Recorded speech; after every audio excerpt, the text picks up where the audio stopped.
I'm super excited about Métissage because I think it's taking our storytelling skills to the next level and our storytelling experience that we can share with groups.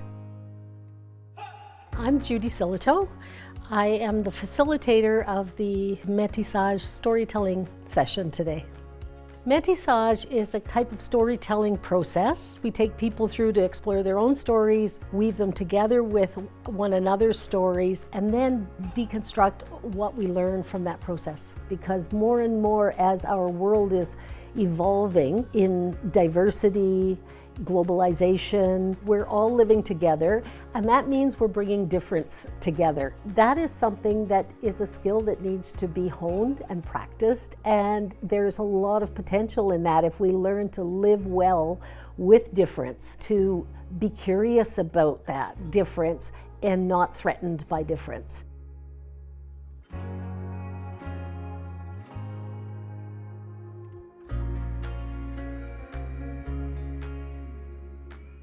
The word Métis looks like Métis, right? But it means mixed. It is not a Métis tradition, so don't get it confused as appropriating a Métis tradition or any Indigenous tradition per se, but it is founded on Métis and Cree ways of being in the world and ways of interacting with each other.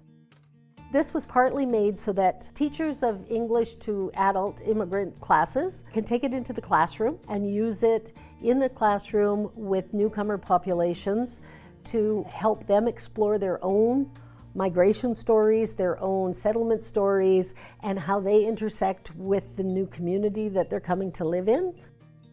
What's interesting about Métissage is it really embraces this whole concept of comfort with ambiguity. There doesn't have to be fixed answers and a rigid regime to anything. We need to relax and let the flow of life, the flow of story just take over. The process and not the product itself. Your story is not the important part. Your combined story is not the important part. Your performance of that collective story is not the thing that we're going to hold up and say this is it. It is our entire afternoon together, the process of coming together, that's the important part.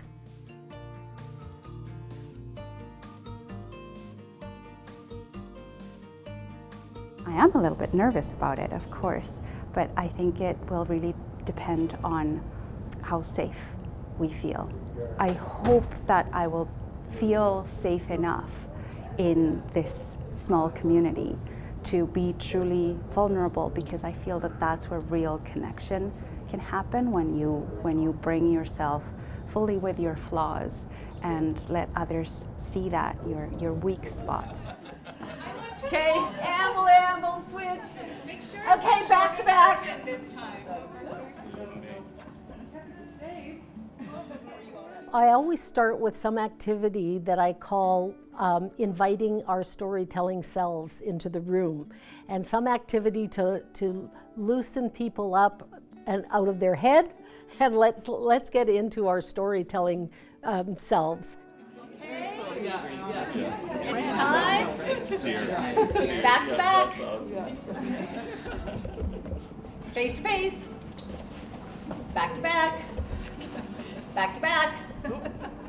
And the question is, what is a memory you have of weaving or braiding? Okay.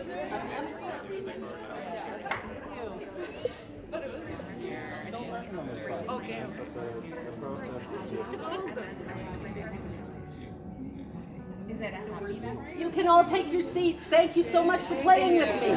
Thank you. Project. Yes.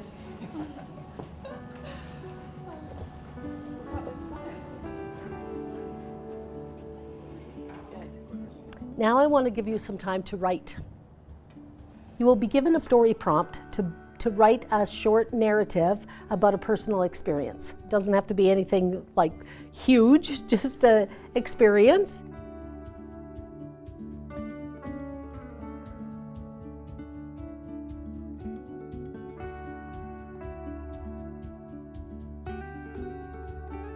Once that's done, then we move into small groups.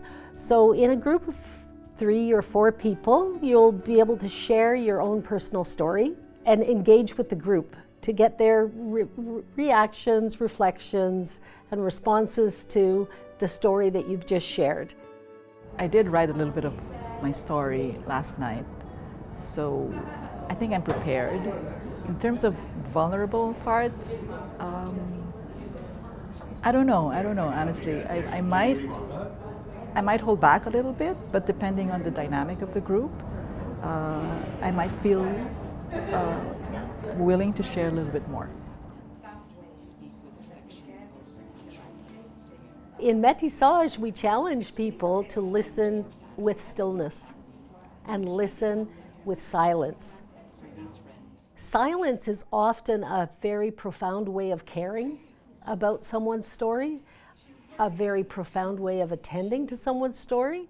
And so it's an important other perspective to bring into the whole concept of storytelling and story listening. But for now, I am here because you hear me.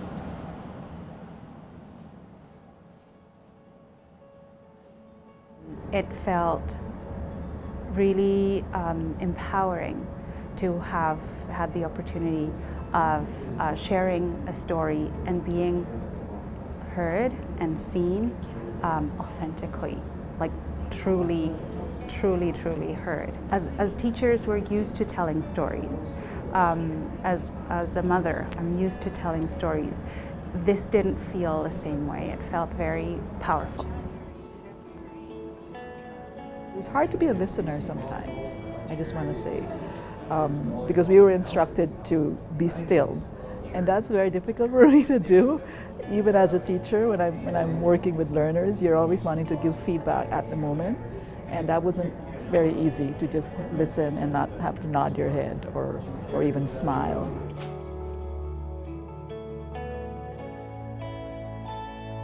The next part of a métissage is to weave those personal stories together to a collective narrative.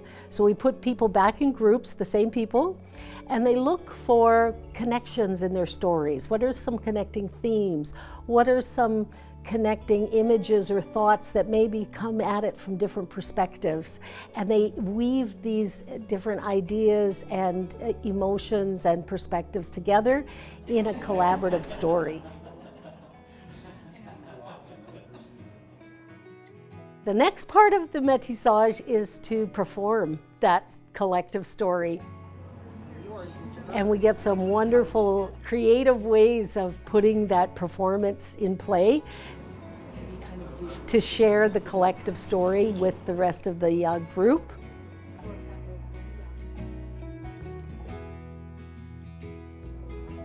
Okay, ready, set, go!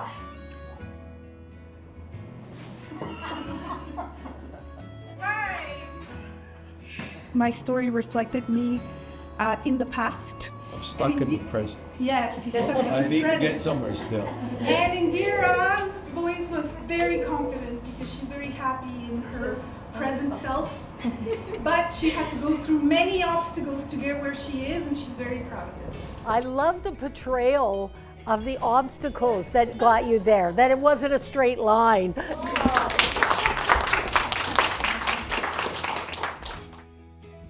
When we performed it and I heard the words of my other 2 group mates, I heard my story. I heard part of my story in their words. And that was, I think, part of the beauty and the magic of the experience, right? That, oh my gosh, I didn't realize it, but I'd been listened to, just as I had listened to them. Right? And so we created that story in the end.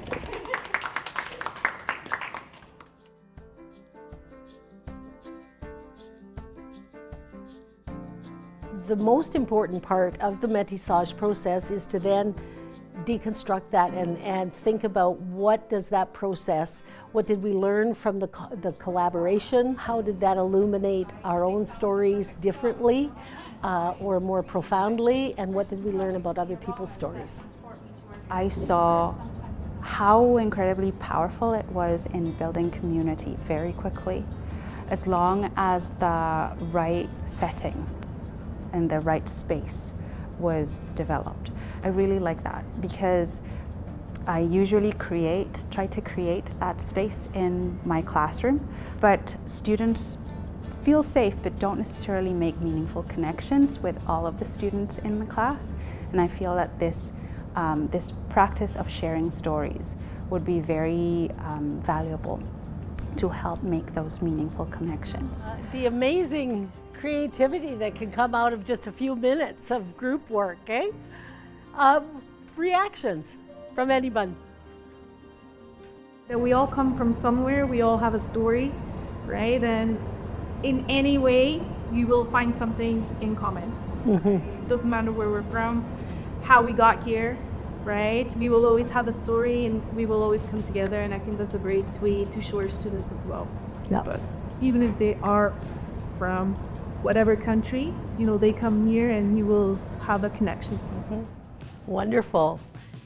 It's more the thinking process all the way through this narrative journey that is the important part of Métissage, because it is around trying to unlock understanding of different perspectives, to be with difference in a comfortable way instead of a nervous way, right? And to explore ambiguity and just different people's ways of weaving some of the same things, but weaving it all together in different colors in this tapestry, right? What I hope participants will walk away with from the Métissage workshop, there's a lot of transferable skills in honing these storytelling skills that we can take outside of just of the storytelling venue and apply to every other aspect of our life, because it is about connecting with your fellow human.